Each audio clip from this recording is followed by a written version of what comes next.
Hey, what's up everyone? Happy Friday. Welcome to another episode of the SEO Video Show. Today we got an awesome episode with Andy Chadwick, the founder of keywordinsights.ai. And we'll be talking about keyword clustering. What's that all about?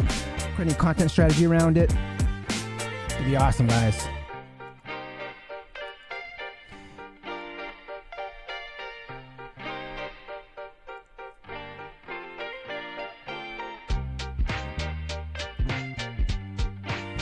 If you're just tuning in, be sure to say hi in the live chat.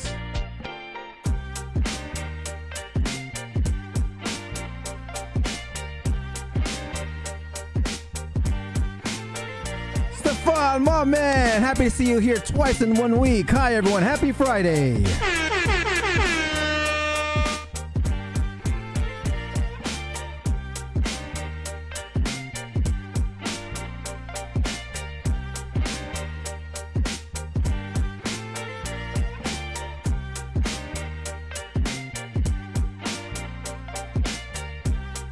What's up, brother? My man Alfredo.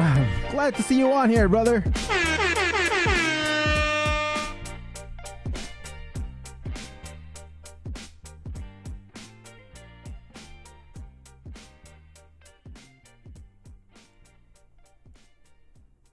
Kobe, my man. Hi, guys.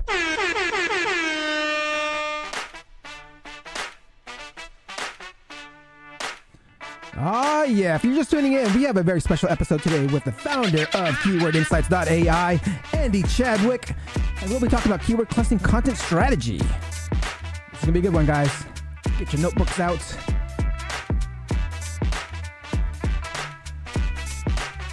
Alfredo, my man, I got you on video. It's gonna be, I'll be pushing that digital unfiltered video probably sometime later on today. So be on the lookout on the SEO Video Show channel, and you can check out the event coverage. For those that missed the Digital Unfiltered conference, it was an awesome conference. A lot of knowledge bombs dropped. I will be putting together a summary of all the speakers this weekend. I'll probably film it right after the show and post it sometime early next week. Don't be shy, guys. There's a few of you out there.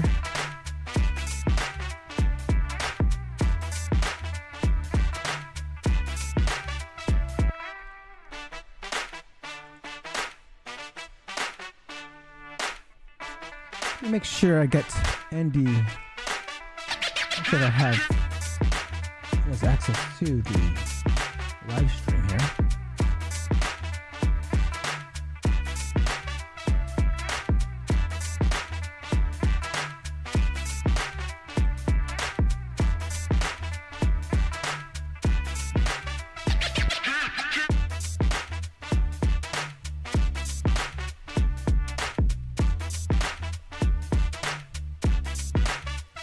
Oh, yeah. If you're just tuning in, we have Andy Chadwick, founder of keywordinsights.ai, and we'll be talking about keyword clustering, content strategy. Happy Friday, y'all. Welcome to another episode of the SEO Video Show.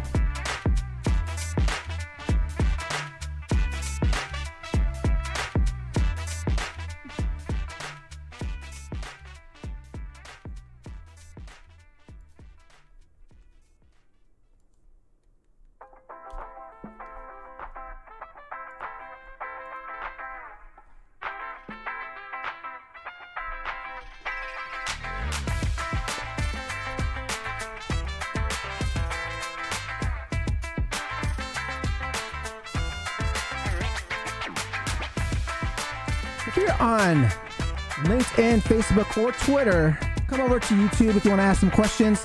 Hannah Becker, good morning from Seattle, Washington. Hello.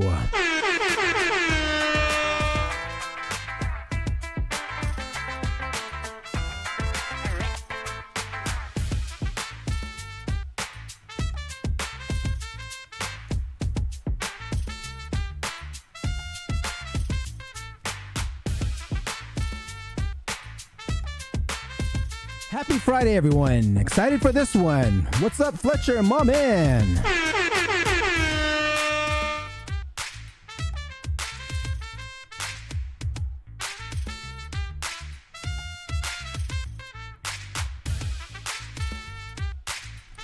If you're just tuning in, we have Andy Chadwick, the founder of keywordinsights.ai, and we'll be talking about keyword clustering and content strategy.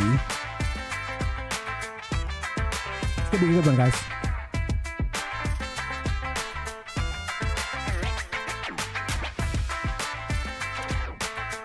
So I tested out a live stream promo earlier this week on this episode. It didn't do anything. So, well, there goes that. Oh, my man, Andy. I see him in the back. Let me see if you can hear me. Andy, can you hear me? 2 secs. Oh, there we go. I could hear Andy. If you're just tuning in, we have Andy Chadwick, founder of keywordinsights.ai, and we'll be talking about keyword clustering and content strategy. We got about 4 minutes to go. Get your questions ready. Keep it on topic, and I will address them in the order that they are received.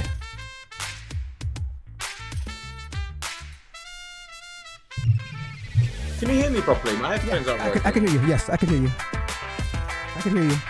Yeah. Right, okay. Let me try and get this across to my headphones. Okay. Can you hear me okay? Yeah, I just didn't want it to get any feedback. Oh, no, there's no feedback. I don't think so. I'm not hearing anything on my end. Oh, forget it. Headphones aren't working. All right, so I mean, I'm not getting any feedback, so it should be fine. If you can hear me okay. Okay. Neither's my good camera either, so yeah, sorry about that. Oh, no, it's okay. All right, guys, if you're just tuning in, we have Andy Chadwick of Keyword Insights. Today we'll be talking about keyword clustering and content strategy. He's already in the back. We got about 3 more minutes to go. How have you been? Good. Man, I just last week I got back from a conference in Vegas, Craig Campbell's conference. Man, it was really good. But man, I caught something out there and I was out for a week. Oh really? Yeah, I don't know what it was. It might have been that new strain, but I'm good now. Very good. You look good, sound good. Love it. It's like that's perfect lighting there. You got some good lighting. It's like is it kind of gloomy right now? I mean, it is outside. Yeah, no, it is good. I normally have a better camera as well, but I can't get anything to work on this. Oh, looks good. I mean, you look good on there. You're just on my Mac camera. There we go. All right. Guys, yeah, I'd like to go into that one in Vegas. That looked good. Yeah, no, it was a good one. It was a lot of SEO testers. So it was like, you know, they were kind of like pushing the boundaries and sharing their test results. Oh, that's cool, man. Yeah, it was funny because I was talking. Someone in the audience goes, "Hey, is there any like white hat tactics that you guys tested?" And they're like, "Well, that's the whole reason we're testing all these other tactics to see if they work or not." I'm like, I think you came to the wrong conference. To be fair, I went to a similar one in Birmingham the other day. That was really good. Nice. All right, guys, we got about 1.5 minutes to go. Be sure to get your shouts out and say hi in the live chats. I will be getting things ready at the 1 minute mark. So I will see you soon. And Andy, so what I'll do is like in the first 8 minutes or so, I do a little video recap, and then I'll introduce you about 8 minutes. Okay, cool. All right, Victor. Hi, Andy and Dre. Hey, Victor. Luther. Hi. All right, guys, we got 1 more minute to go. I'm gonna go ahead and start slowing down the music. And Andy, I'm gonna put you on mute, and then I'll unmute you right when I get you on. All right. Kim, hey Kim, nice to see you at the conference. I think that was you. All right. If you're just tuning in, we have Andy Chadwick in the back, and we'll be talking about keyword clustering and content strategy. Rafael Velasco, what's up, Dre? Chicago, Illinois. Oh man, everyone's just piling in. Love it. This is gonna be a good one, guys.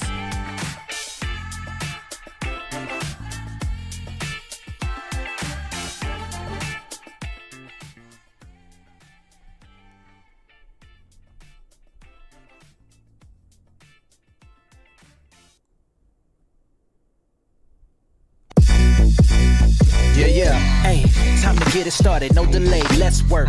Wanna see you be an SEO expert. Paul Andre De Vera, steady dropping knowledge. Over 15 years in the game, so he knows all about it. Master the art of SEO, you will be amazed. Time to get your brand off page to on page. Dropping knowledge, legendary for sure. Whether you're just getting started or self-employed entrepreneur. Yeah, let's go. Subscribe to the SEO video show. Hey! Hey, welcome to another episode of the SEO video show where SEO is alive and fun. My name's Paul Andre De Vera, aka Dre, and I curate SEO videos released within the past week into about 1-minute clips. My favorite part of the show is when I get to introduce my guest, and my guest this week is the founder of Keyword Insights, Andy Chadwick. Before we get started, let's say what's up to everyone in chat. I see Liam, Kim, Raphael, Luther, Victor, Fletcher, Hannah, Maddox, Alfredo, Stefan, Kobe, Edwin, thank you so much for coming by. Be sure to support the channel by liking and subscribing. Now let's get on with the show. Hey Dre, why did the SEO cross the road? They wanted to get hit by traffic!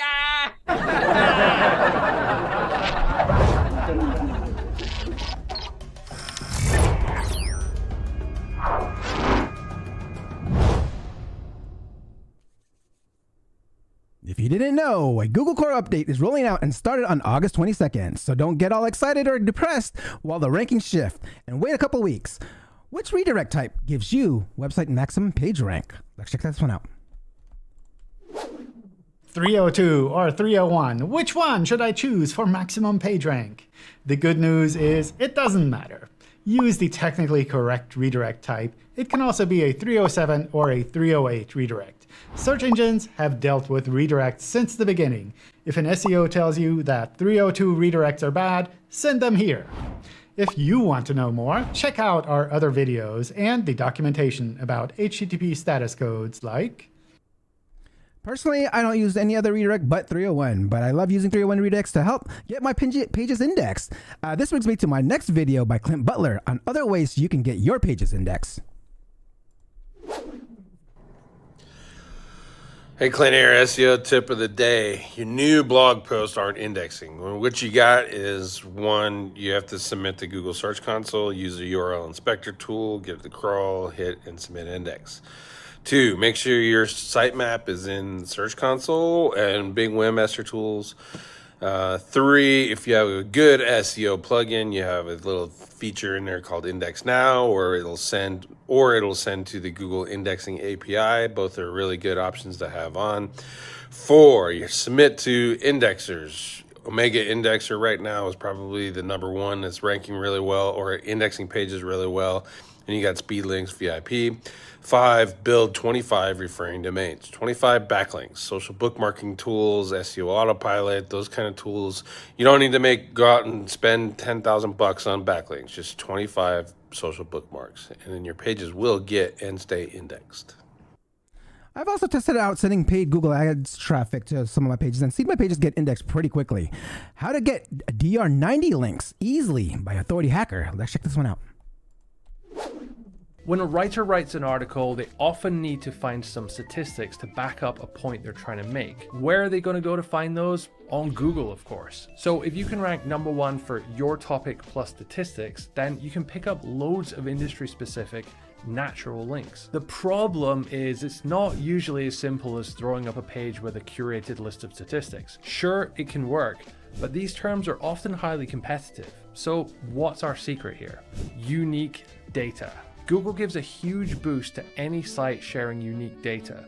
So to rank #1 for competitive statistics keyword, it helps a lot to generate your own data. And one easy way to do this is by running an industry survey. This gives you everything you need to make an awesome statistics page, plus you can do an outreach campaign for the survey results. And trust me when I say this is doing outreach on easy mode. Sites will be falling over themselves to use your data and link back to you. Best of all, you can do this even if you have little to no traffic on your site. I'm definitely going to try this tactic out. I mean, I feel if you even did a digital PR campaign around this type of method, you can get even more visibility. Unlocking SEO secrets. Boost your ranking with rank-based answers by Koray. Let's check this one out. I will try to give a range, and I will try to tell approximately or around, because there are some answer annotations. If a person asks for a degree or durations or different types of numeric values, usually using a range will be helping you to actually rank higher, because if you directly tell 45 degree, most of the web will disagree with you in a way. And that's why if you're able to keep your range higher, you will be in the correct section. This is a research paper, actually, corroboration of the web answers. It's even from 2007. Mindy Wu and Amelia Marion, they did this research, and most of the feature snippet-related patents or the research papers, information extraction researches, they all cite this fundamental research. If you want, you can check it. Koray's SEO video show episode on Topical Authority is a must-watch if you haven't seen it yet. To get Topical Authority, we need keyword clusters, which brings me to my favorite part of the show. Please ask questions and I will address them in the order that they are received. But before we get started, here's a word from our sponsor. Ever wondered how to get your brand noticed? I found the answer with Magic PR. Thanks to Magic PR, my brand now reaches over 300 plus premium news and media outlets. I've seen my news on AP, Bloomberg, Yahoo News, and many more. And it's not just about visibility. With Magic PR's unique SEO process, I've noticed incredible boost in traffic to my site and improved local and organic rankings. From crafting the perfect press release to building a powerful SEO campaign, Magic PR is always there for me. Want to experience the magic of PR? Try Magic PR just like I did. Watch your business reach new heights.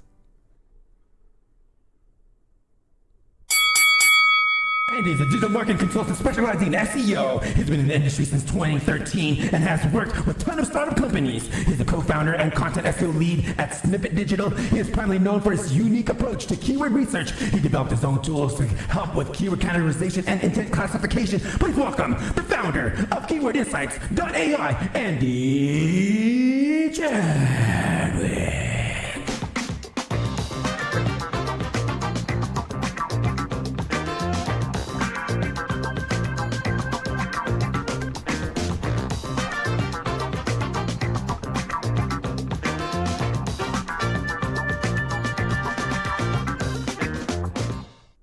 Andy, my man, welcome to the show. Hey, mate, that is the best production value I've ever seen. That's incredible, man. Thank you. Everyone, let's give a round of applause. All right. I'm going to get right into it. This is the first question I ask all my SEO professionals that come on here in 1 minute or less. How does Andy get ranking on page 1 of Google? Oh, mate, it's links, good content, and intent, isn't it? But links always work. Just good content, links, and intent. That's it. Make sure it fits the intent, write the good content, and then build the links to it. Love it. That was the first knowledge bomb of today. Let's go ahead and rewind this quick. Let me rewind this. Andy, take us way back to 2013. How'd you first get into SEO? Like everyone, it was an accident. I started a business selling roller shutters. Basically, I tried to buy my parents a garage door, and the experience was dreadful. So I thought, I could make a website and do a better job of this. No experience with roller shutters whatsoever. I was just working in a bar at the time. So I made a website, started with my friend's dad, and we basically sat there twiddling our thumbs for like the first 5 weeks thinking, why is no one calling us and buying a shutter? Our website is better than everyone else's. And then I started Googling and it was like, oh, you need SEO and PPC. Mm-hmm. So I taught myself SEO and PPC. And fast forward 4 years later, we had a roller shutter company with 2 guys who knew nothing about roller shutters, doing a turnover of 2.5 million, exporting to Dubai, Hong Kong, all over the world, just from literally learning to get a company to the top of Google. And then, I sold the company back to my friend. Roller shutters are really boring and I wanted to get out of that industry. Mm-hmm. And then went into, there's a step in between, but I cut it short. I went into freelancing. And then as a freelancer, when I was teaching other people what I learned, because that's what I was really interested in, I teaching other people freelance what I did. And that's how I got into SEO, really. And then I met my business partner, which is how we created Keyword Insights, but that's probably another question. Love that. Okay. So you actually got into by freelancing and you're teaching it. I mean, so what actually made you actually interested in SEO? What part of SEO made you excited about it? So yeah, when we had the roller shutter company, like I said, I wasn't interested in roller shutters. That's why I sold it and got out. And I really, to be honest, I just wanted a job where I could live wherever I wanted. I've always wanted to travel. I'm a military brat, so I've lived in Australia, I've lived in California, I've lived all over the world, and I wanted to be able to carry on moving while I worked. So I was like, okay, with the shutters, what life experience is going to bring across? And I was like, oh, SEO. It was either SEO or PPC because I did both at the time. And I was looking it up, and to be honest, I thought, oh, the money's in SEO because it's not as performance led. I mean, you still got to do well, but the pressure's off a little bit with that one. So to be honest with you, it wasn't like a burning passion for SEO at the time. It was, it did really well for my shutter company. That's how we grew so big. It will allow me to travel, and it's less pressure than running a PPC campaign for someone. So that's how I got into it. Love that. Okay, so there's one thing that we want to all know. Like, I mean, how'd you actually learn it? Like, I mean, were you following anyone? Were you going to forums? Did you read any books, videos? How'd you actually learn SEO then? Yes, I started. I mean, like everyone, I was reading the standard ones: Moz Whiteboard, Brian Dean, Neil Patel. So I was looking at all the standard things, and then it was like Maria Haynes's newsletter did a lot for me in the early days. Well, it still does now, actually, but certainly in the early days. So yeah, just subscribing to as much as possible, but then actually doing, because it was my website, it was my business. So actually putting it into practice and testing it myself. And I think that's a key point. Whenever I go to agencies and speak at agencies, I'm always not surprised, I guess, because why would you if you're getting paid anyway? But I'm always surprised at how few SEOs have actually ever worked on their own site. It's always very, very small. And I think that's how you really learn what works and what doesn't. Like we read what Google says you should do and shouldn't do, but we all know there's some gray lines that you can play around with. And I don't think you really know that until you've actually tried to do it on your own site. So yeah, definitely the standards, the Brian Deans, the Maria Haynes's newsletters and all that, but fundamentally doing it on your own site is the biggest thing I think I could say to anyone. Love that. Okay, so let's fast forward to your agency. Was it Snippet Digital? Like how'd you how that get started, and then we can go on to like how you started Keyword Insights. Yeah, so as I said, like I was a freelancer. When I sold the shutter business, I went into freelancing, and pleased to say I got more work than I could deal with. But when I had the shutter company, I was a terrible manager. Like I hate managing people. I'm just awful at it. Like I want to be everyone's mate. I hated it. So when I was a freelancer and I was getting more and more work, I had a decision to make. Like, okay, how can I scale? I can either employ people, I can either raise my prices, or I can either automate as much as possible and take the heavy lifting off. I didn't want to employ people. Like I said, I'm awful at managing people. I'm terrible at it, or I used to be anyway. Definitely was at that age. So I raised my prices, but then you hit a glass ceiling. So my third thing was, okay, I need to start automating as much as possible. So I taught myself a bit of coding really badly off YouTube, and made some really, really basic tools to begin with that took a lot of my heavy lifting off.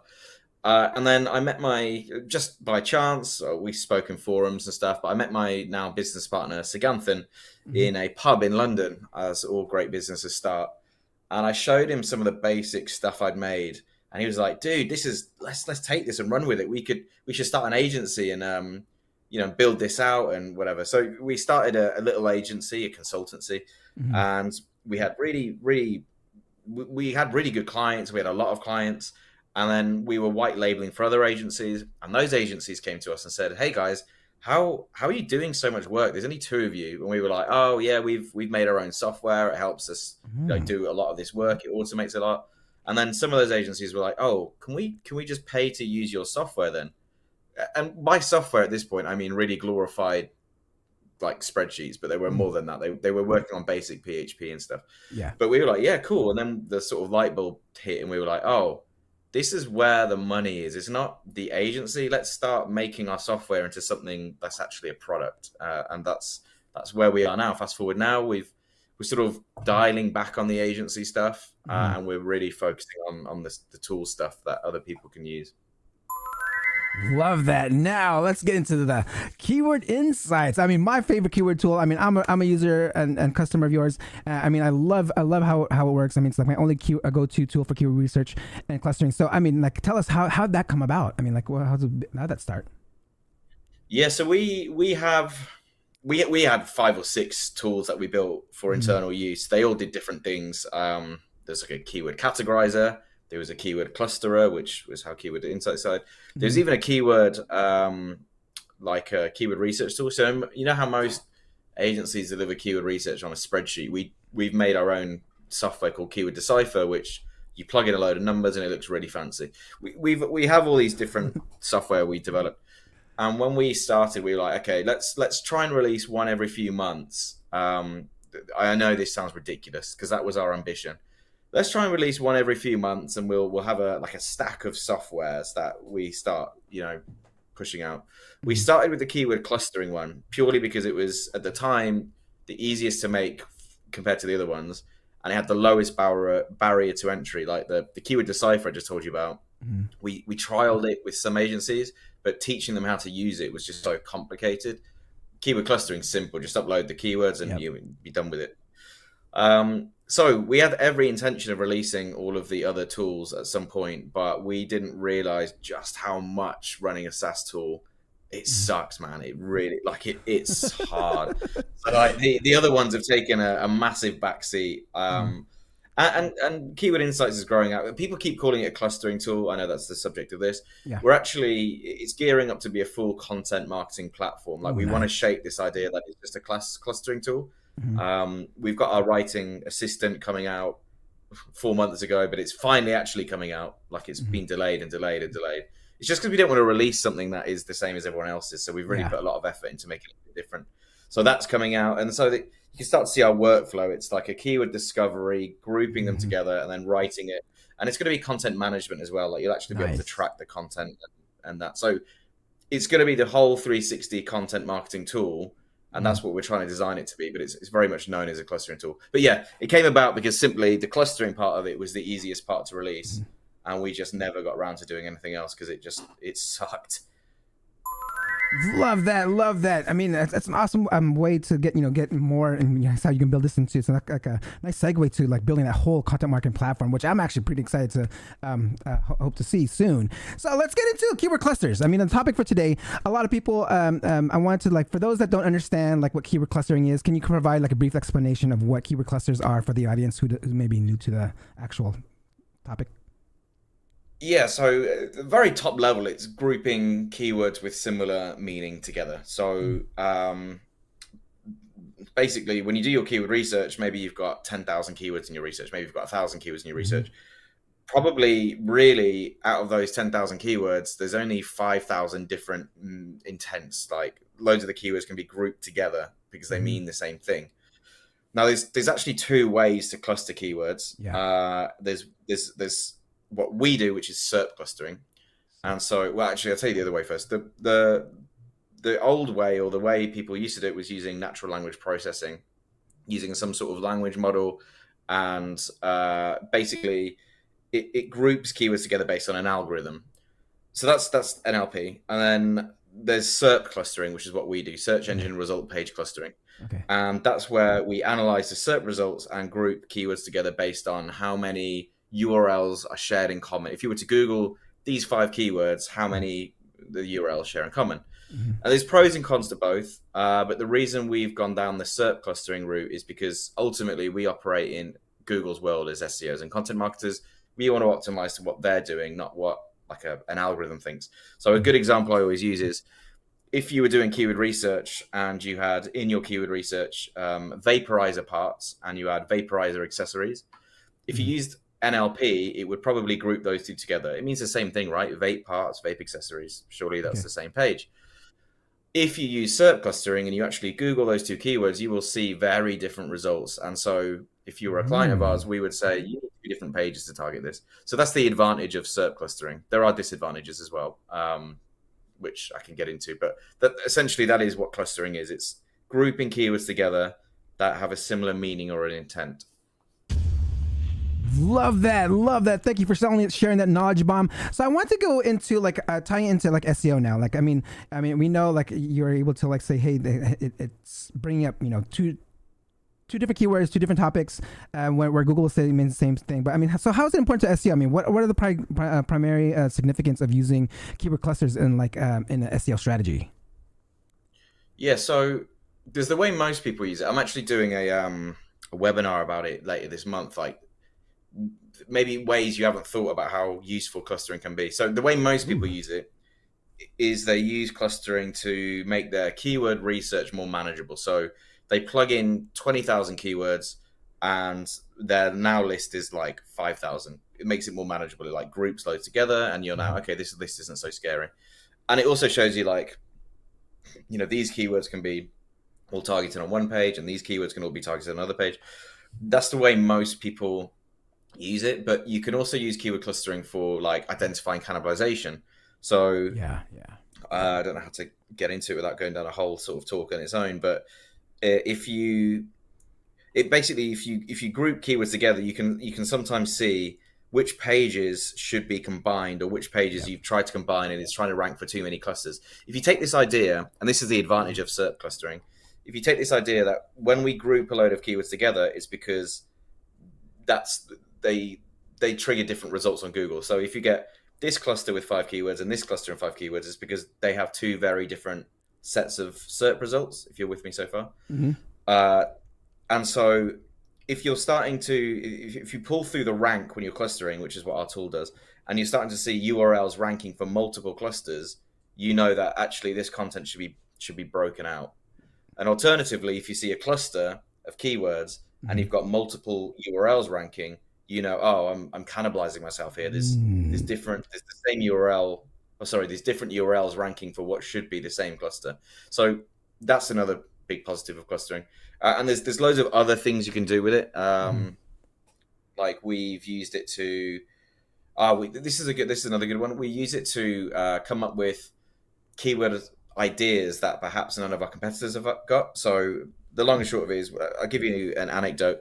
We took a client on that is, they're a skincare. They're a brand new skincare company. So they've got a website, literally zero authority. And they want to compete against skincare brands, which is just, it's going to be really difficult. So we had to come up with a strategy which, they could come up with content where they could insert themselves into the conversation, like low-hanging fruits. Now, most people would go to the standard tools, Ahrefs, SEMrush, maybe even keyword discovery within Keyword Insights, and they would look for keywords with low difficulty or whatever. We were like, well, that's what they've probably all done. So we need to get other keywords that they don't have, that SEO tools don't have. So we turned to Reddit and we went through Reddit and we went through, and we found something really cool. I've got a really good screenshot of it. Went to Reddit and we started going through all the skincare forums, because people talk on there like, oh, I've got, rash on here and how do I get rid of this and whatever. As you scroll through, you start to actually see the same question asked, but just in like 20 different ways. Because it's Reddit, it's very colloquial. It's like, hey, I've got a rash on my skin, please help. Hey, rash, skin, what do I do? So it's the same keyword, but it's actually just phrased differently. And you've got to think, people are turning to Reddit or Quora because they couldn't find a good answer to their question elsewhere online. And that's why they've gone to this forum. And so what we did is like, do you know what? Bollocks to it. Let's just scrape every single question that is to do with skincare. So we had to come up with a custom scraper. We pulled all these keywords from Reddit, and we had a caveat. So only pull a keyword if it's got like 100 upvotes and at least 10 comments. So only pull questions that we're being engaged with, basically. And in the end, we ended up with like 20,000 keywords for this skincare company. All, is people's questions on Reddit, so really weirdly worded. But we ran them through our clustering algorithm, and these 20,000 keywords ended up being only about 5,000 clusters. So straight away, what it showed you, and we pulled through the search volume for all of it, and it was just thousands and thousands of, quote, zero volume keywords. And they were all, when you all group them together, you actually start to understand, oh, this isn't a zero volume keyword. It's the same question being asked 50 different times, all with 100 upvotes and 10 comments. And you start to see, actually, these are high volume keywords that people just aren't finding the content for. So clustering is also a really good way of grouping zero volume keywords or alternative sources of keywords together to actually get a true like volume number, if that makes sense. Damn! Man, that was a lot to unpack there, guys. That was huge.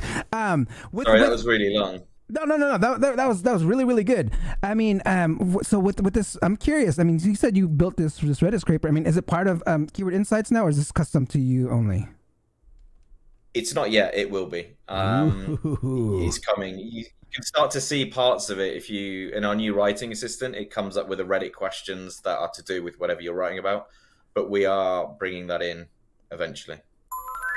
Love that, guys. I mean, if you want to do it manually and kind of pull that out, I mean, that's some great tips right there on pulling keywords through Koray and Reddit. And we all know the whole perspective filter is something that Google is now using, and which is a great place to get your keywords. So I want to go into something more of like the content strategy. I mean, I've watched a few of your videos on YouTube, and you talk about this hub and spoke model. I mean, how can someone plan a content around this hub and spoke model that you've spoken before? Yeah, so it's I mean, it's the idea. Loads of people have spoken about it well before me. I think I first heard about it at Brighton SEO when I was first learning about SEO. It's this idea that you've got a core piece of content that links out to more focused subtopics, and they all. Oh, sorry. Sorry about that. Okay. Yeah, it's this idea that there's one core piece that link out to all these subtopics, and it's good for a number of things. First of all, it's more a theory. If you think about researching your content in a way that you're going to have this hub and spoke model, you'll make sure you cover the topic thoroughly. So it's a lot of people think you've got to do a lot of the questions I get about hub and spoke is actually they're always like, oh, do I need to link from the hubs to the spokes, the spokes to the hub? Like, how do I do all that? I was like, look, it's just link naturally, man. That's not what I'm talking about when I talk about hub and spoke. Is actually like if you plan a hub piece of content and all the spokes around it, it's less about the linking and how you're linking. It's more about if you plan it that way, you're going to just make sure you've covered the whole topic really well. So yeah, that's the hub and spokes. But the way that I would always recommend it, so I learned do the hub. So a hub might be, I'll give you an example. The hub might be the ultimate guide to keyword research. Although I have just written a guide on how not to make an ultimate guide because I'm sick of reading ultimate guides. But, do you know what I mean? Everyone's got an ultimate guide. I've written a guide called Please Not Another Ultimate Guide, basically. But the hub might be the ultimate guide to keyword research. And this is a 5,000 word piece that talks about everything to do with keyword research. But that links out to how to do you mentioned in that guide how to do find niche keywords, find long tail keywords, but then that links out to a whole separate guide on how to do long tail keyword research, and then a whole other guide on how to do niche keyword research. So it's this idea of one central hub piece linking out to all these spokes. And to make it more complex, there isn't always one hub. There could be 5 hubs all interrelated. It's like this cornerstone piece, but there's always one overarching guide that links everything together. And when you do it that way, it's just good for planning. It's good for internal linking. It makes sure you've covered a topic well. But the one thing I did find is all the guides out there used to tell you to come up with a hub and then come up with the spokes. I go the other way. So when you work with clusters, keyword clusters, you've got all these. You basically see all the little subtopics you need to write. So I always write all my clusters, and then I would write the overarching piece that connects them all afterwards. So say I've plug in 10,000 keywords and it's spat out 5,000 clusters, and I'm seeing these clusters: long tail keyword research, niche keyword research, competitive keyword research, how to do keyword research for Amazon, how to do keyword research for YouTube. And I write all those guides, and I'm thinking, okay, all these guides now could be connected by the ultimate guide to keyword research. So then I write that guide and connect them all up. So I go that way, if that makes sense. But yeah, that's the hub and spoke model. And my personal preference, contrary to what's out there, is to go the other way, go spoke and hub model, if that makes sense. Love it. Spoken hub model. So you actually kind of touch upon about interlinking. So I'm curious, I can see like how keyword clustering, and when you get these topics, you can create a interlinking strategy, right? Because I mean, like you kind of mentioned, like you said, you kind of write for these topics. So like, can you explain maybe like a little more, go a little deeper on how you're interlinking certain contents? Are you going through like the like interlinking the subtopics or linking all the topics? Kind of explain your kind of interlinking strategy.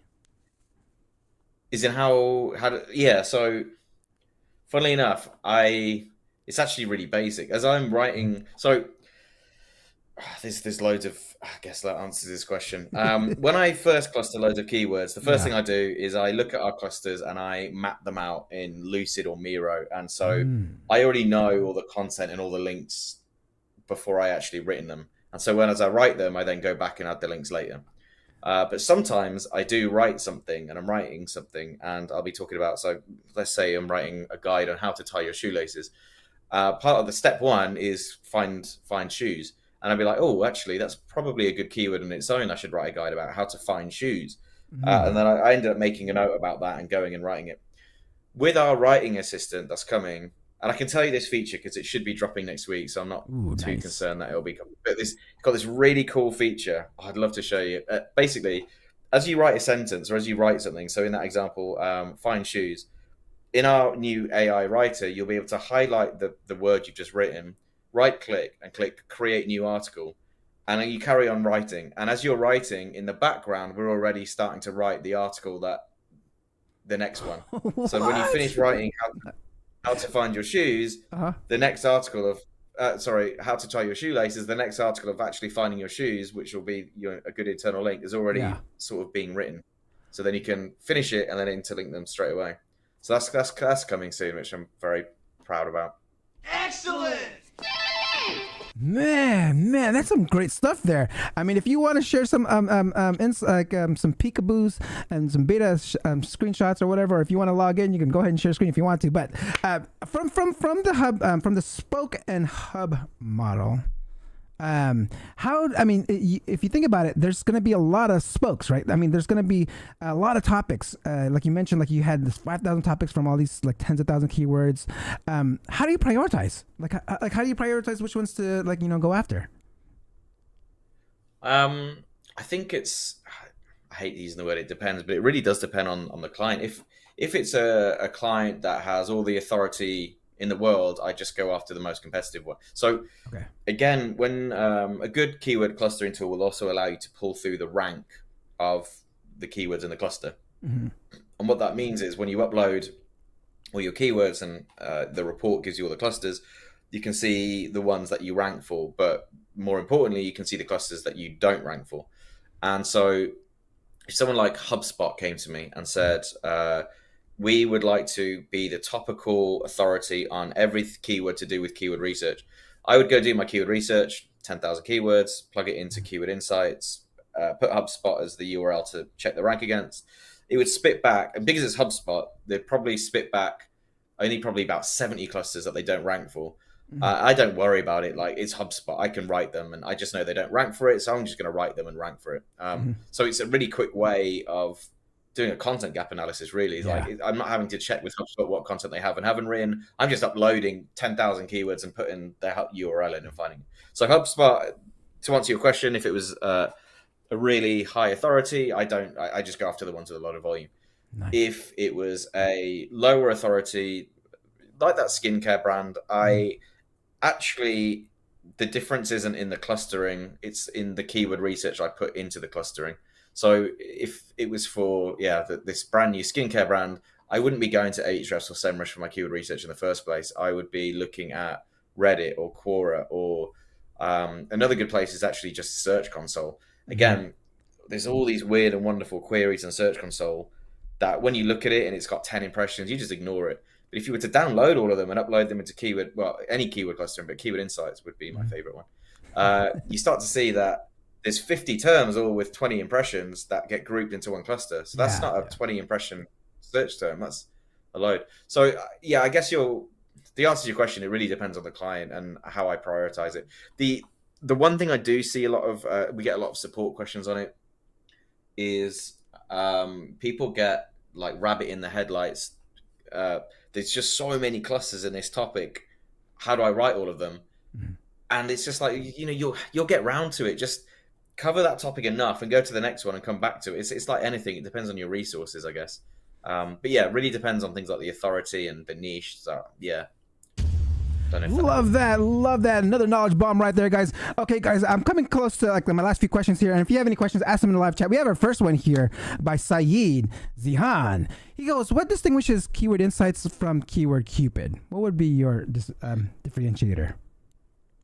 Yeah, so look, I mean, both are great. The difference we've tried to, where we try to set ourselves out from competitors like Keyword Cupid is this idea, look, we're not just a clustering tool. We will be Keyword Cupid is literally clustering. I don't think they offer intent either. Mm-hmm. So we brought intent in. So when you upload your keywords, we'll also tell you if it's informational or transactional. I don't know if Keyword Cupid does that. In terms of clustering, they both do the same thing, right? They both group keywords based on the SERP results. So there's not much difference there. Maybe there's differences in speed. Maybe there's differences there. But yeah, we pull through the intent. And we pull our difference is the workflow. So we also then allow you to push those clusters into the content writer that we'll have, and then ultimately track the content that you end up producing. So I guess it's more of we're not just a clustering tool. Mm-hmm. We're doing the whole content cycle would be the difference. But both great for clustering if you just want to cluster. There's differences there. Love that. Thank you for sharing that. Hopefully that answers your question, Saeed. I'm curious because when I'm in keyword cluster, you have two different clustering algorithms. Can you explain those two different ones? Yeah, so there's algomerative, and I always pronounce it wrong, and there's centroids. So this gets really complex, and we're trying to find a way to simplify this because it does get people stuck. So the disadvantage with SERP clustering, I said there was a pros and cons. So the pros of SERP clustering is we're literally showing you how Google does things so that you can optimize towards that. We're not using NLP, which is what NLP clustering does. The disadvantage is Google it shows diverse results. So you could have 5 keywords that genuinely do mean the same thing, and Google will show slightly different results. You could have one keyword which could straddle 2 different clusters. It could mean some things in some contexts and some things in other contexts. And so when you're scraping or looking at SERP results and analyzing 2 clusters, what you sometimes get, and by the way, how people use our tool or how the tool works is we call the cluster just the cluster's named after the keyword with the most volume in that cluster. Okay. So if you've got 5 keywords in a cluster and one keyword has 1,000 volume and all the rest have 10, the cluster's called the keyword with 1,000. Yeah. And so those 4 keywords share, depending on your settings, but share at least 4 URLs in common with the top keyword. Mm-hmm. And then in another cluster, you've got the same thing. The problem is sometimes a keyword from cluster A actually has a few in common URLs with the keyword in cluster B, and it's actually some of the other keywords that they don't have anything in common with. But if people are just scanning across and looking at the name of the cluster, they might see 2 very similar clusters and they go, well, I know this triggers the same result. And what we've had to do is make a decision. This keyword, the head keyword, has the same amount of stuff in common with, it has more in common with the other ones than it does with each other. But so that's the problem with the SERP clusters, is you can sometimes get occasions where someone just scanning the results be like, well, these 2 clusters mean the same thing. Yep. And it's because they're only looking at the name of the cluster, not the actual all the keywords in it. It can be really difficult. Anyway, to come back, algomerative, basically we check every keyword against each other. So I don't want to use the name accurate because it's not, it's different. It's more super focused. If you were in a really, really niche industry, I would use algomerative because we're checking every keyword against each other.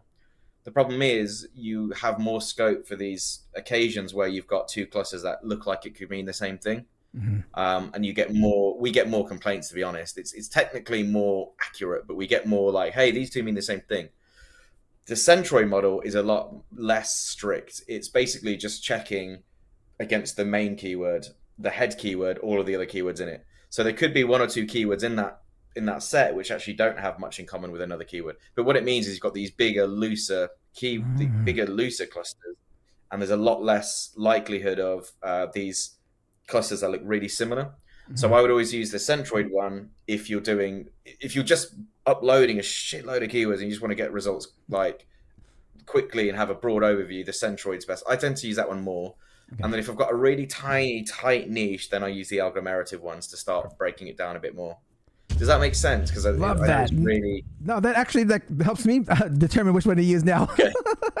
Thank you for that. So I use Centroid now for most, but okay, algorithmic, if you're working in a super specific medical type thing, go down love that it. route. That's what I need. That's actually, you just answered my question there. So I'm curious. You mentioned like uploading 10,000 keywords, a hell of a lot of keywords. I mean, what's the good amount of keywords to upload to get that good cluster and toppings?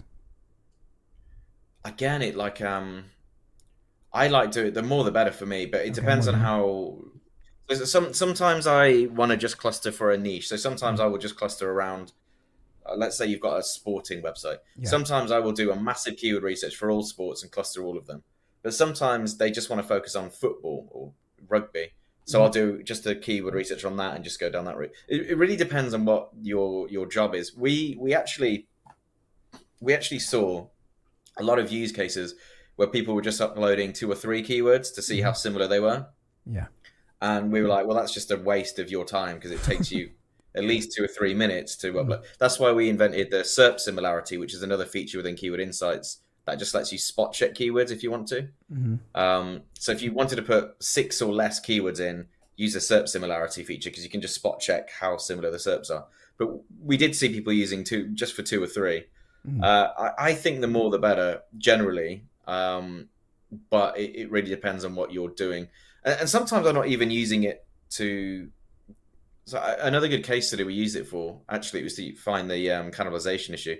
We had a client that sold properties. Have I got time to talk about this? Yeah, you got a lot of time. Yeah, we got time. Yeah. It's a property company, and this also works for e-commerce stores, and this works for travel sites. But it was a property company, and they wanted to. They brought us on board because they wanted to rank for. They were on the second page for everything. They just couldn't move off of it, and they want to rank for things like houses for sale, California, and properties for sale, California, and 4-bedroom home for sale, Las Vegas, and 5-bedroom log cabin. They wanted all those sort of keywords, and we looked. And we'll call them keyword pages. They had 420 keyword pages. And what I mean by keyword pages, homes for sale in, properties for sale in, log cabins for sale in, 5-bedroom homes for sale in.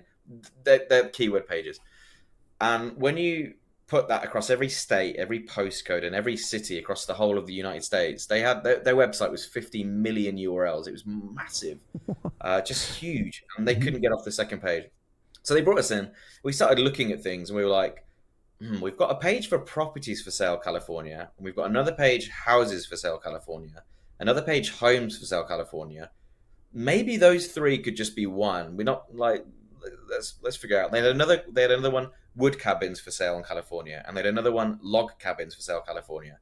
Maybe those 2 could be the same page. They had a 9-bedroom homes for sale, California, and mansions for sale, California. Maybe those 2 mean the same. Anyway, so we're like, okay, maybe there's a lot of URLs we can get rid of here because maybe the cannibalization, but also definitely crawl budget is an issue with a 50 million page site. So we just got their 420 keyword pages. We just used California as the example. So we downloaded homes for sale, California, properties for sale, California, houses for sale, California, etc. All 420 of them. We did our own keyword research to add to it to make sure they hadn't missed any. We ended up with 500 property type keywords, and we clustered them together. And what we suddenly saw was, oh, actually, properties, houses, and homes are all one. Log cabins and wood cabins are one. Beach homes and waterfront homes are one. 9-bedroom houses and mansions should also be one. And what we ended up doing is redirecting them all. And we ended up with, I think we got rid of 15 million URLs or 20 million URLs, something massive. Yeah. And the traffic doubled, 110%. It doubled within 2 weeks because we'd solved the cannibalization and we'd cut a big chunk of URLs out. That's a long-winded way of saying sometimes the keywords you upload, there's no number. It was 500 because there was 500 keywords. Yeah. That's what we clustered. But it's really good for finding cannibalization that way. And that would work for e-commerce stores as well. Like I look at Etsy and I see all the different categories I got around dining tables, and I'm looking at it thinking, I think a lot of these dining table categories should just be one. So you could also do that for e-commerce stores as well. Love that. Another knowledge bomb there. Speaking of real estate, we have a question here from Rafael Velasco Jr. I am an estate agent in a suburb. GPT prompt for keyword clustering is suggesting we create pages on all the subdivisions. Would Quora questions be a better start Traffic 20,000 a month. SEMrush DA10. So that again, GPT prompt for keyword clustering is suggesting we create pages On for all this. So GPT. Yeah. I think you're saying if you're using ChatGPT to cluster for you, that's already not gonna work.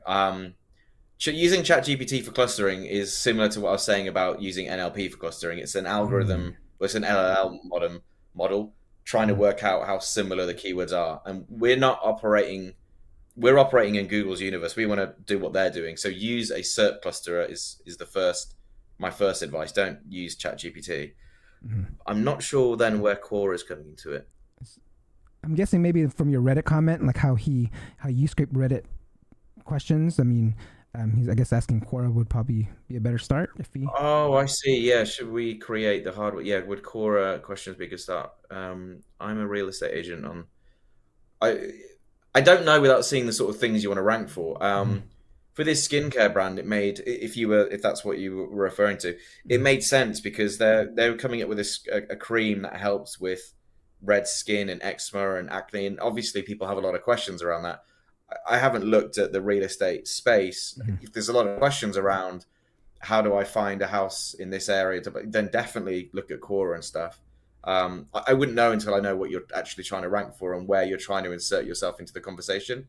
Obviously, for this cream brand, they wanted to insert themselves into people who were having skin problems where traditional medicines and things weren't working. If it's real estate that you're selling or renting and people have those similar questions, then yeah, definitely look at Koray and Reddit. You'll find a trove. And when you group them all together, you'll see that actually these little one-off questions that seem obscure aren't so obscure. Love that. I just love the whole idea of just going after some questions and scraping all those Koray and Reddit and like clustering that together. Because I mean, those are ones that you won't get from from keyword tools. We're coming close to the end of the show. I have a couple more questions here. If you got any more questions, please ask them in the live chat because I'm going to go into the future of keyword clusters. I mean, with a lot of changes with the SEO landscape, where do you see like the future heading with keyword clusters? So I've got to be careful not to give away a feature that we're bringing in hopefully by December because it's completely different to what anyone's ever done. But clusters of written content will take a back seat, especially for things like affiliates and stuff. And it'll take a back seat because Google will summarize a lot of the information anyway, with SGE, it'll bring that in. But it's also going to prioritize. We're also seeing queries go to different places. So garden furniture, every year for the last 5 years has been trending downwards on Google, but it's been trending upwards on Pinterest. Best bars in London, every year for the last 5 years, the query best bars in London has been trending downwards on Google. But people are still searching for it. They're just now searching on TikTok.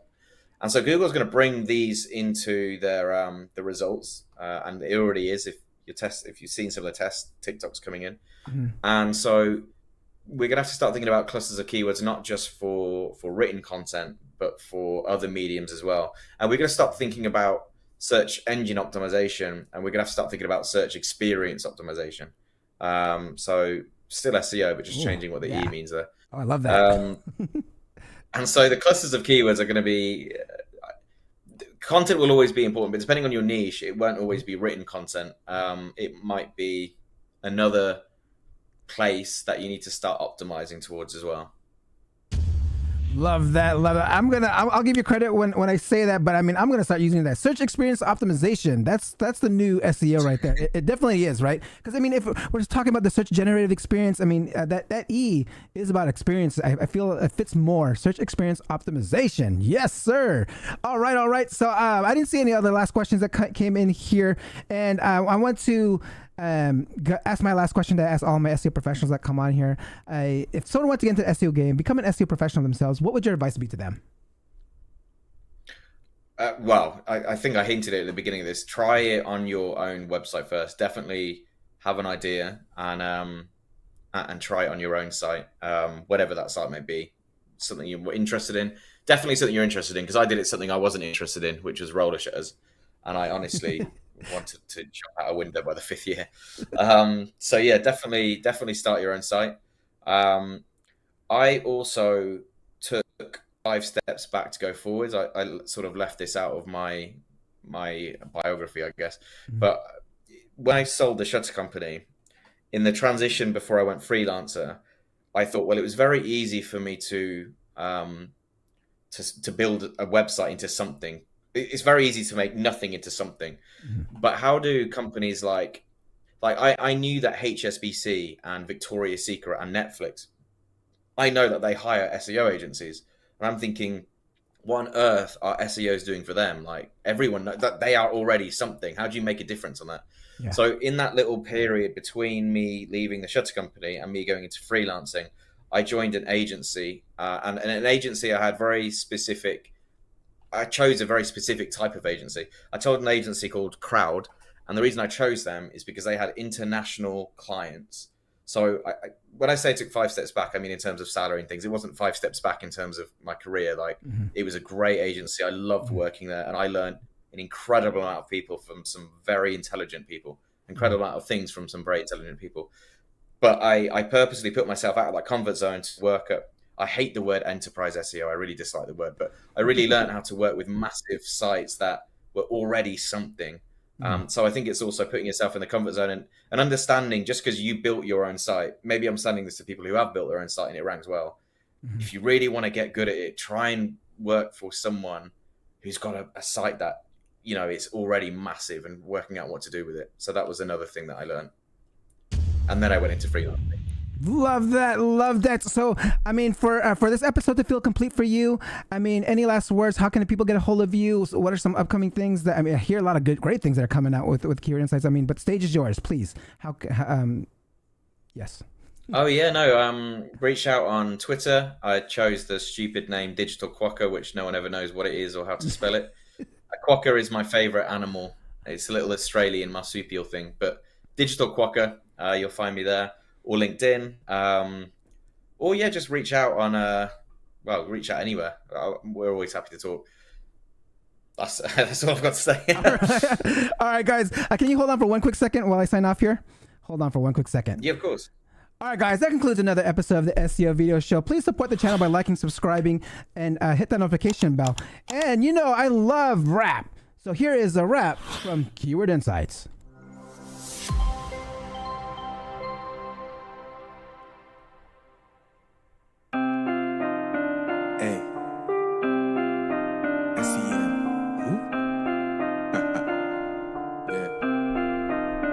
Hey, yeah, it's Chatters in the booth, dropping knowledge, not a spoof. On a mission to unveil some truth. Got a story about David and Goliath, yeah, that's the proof. And I know that you can feel that too.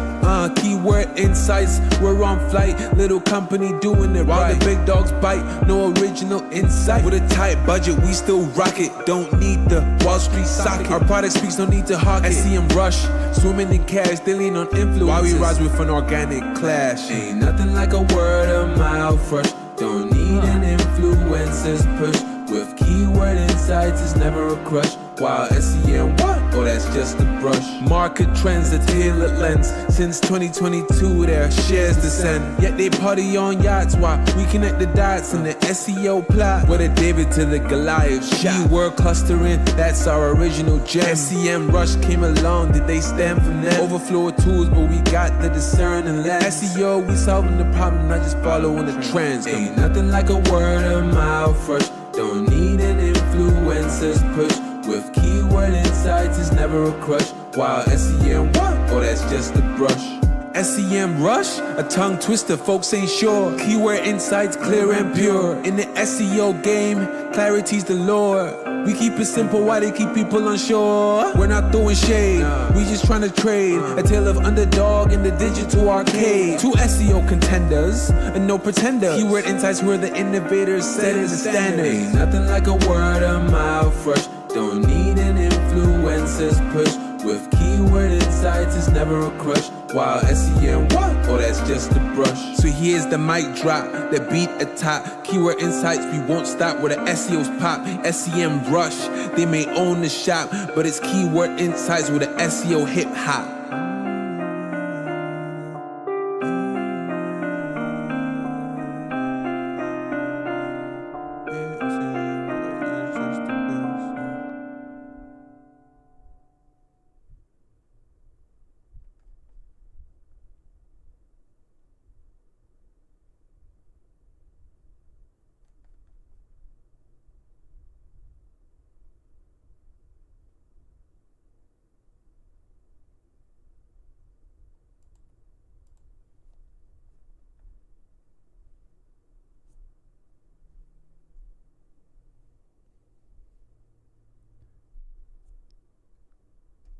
All right. I'm supposed to close out there, but there you go, guys. I will see you next week. Peace out.